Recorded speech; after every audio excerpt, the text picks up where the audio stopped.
Going into week number one, a familiar opponent. You've seen them last year. It was their last game of the season. Lime Mountain, a former opener years gone by. Lime Mountain may have one of their better teams that they have going into the season in a long time.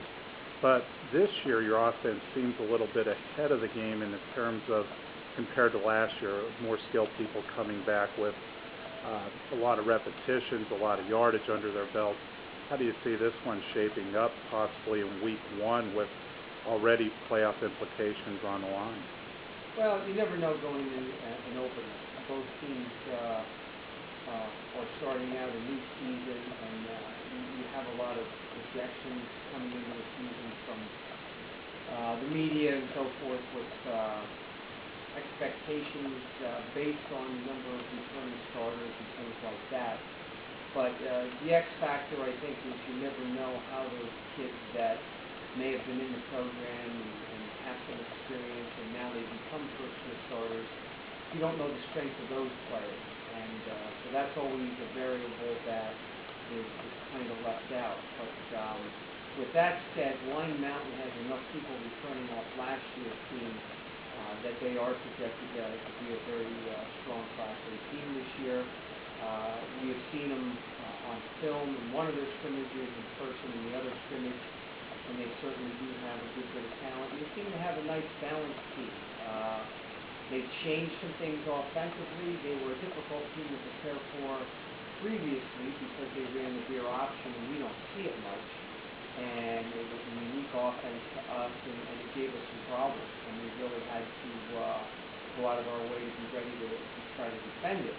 Now, they have taken on a new look, and they're running a real wide-open spread offense, and that is the largest percentage of the time, at least in the first two scrimmages, they've been in the spread formation, and they've run spread plays, whether it be the read option with the quarterback and the single back, or they've thrown the ball out of it. When they do go under center, they're still running some of their option games. So a team that was previously difficult to prepare for is probably even more difficult now. And probably my biggest concern with the scheme that they've kind of switched gears to is the fact that they become more dangerous in terms of the big play. At least with the veer game, they were going to run the ball, and they were primarily a running team. Now they're airing it out quite a bit more, and they have some potential to get the ball down the field. I'm not sure what his name is, number 18. White out, he's a returning starter, 6'3" in that neighborhood, enough speed to get deep on, a real good receiver, and they have some other people that they also go to. It's not a one-dimensional receiving corps, but a lot of problems for us defensively, and we have played more consistently on offense in the early going in the first two scrimmages. So with that said, on paper this game looks like it could be a high-scoring affair.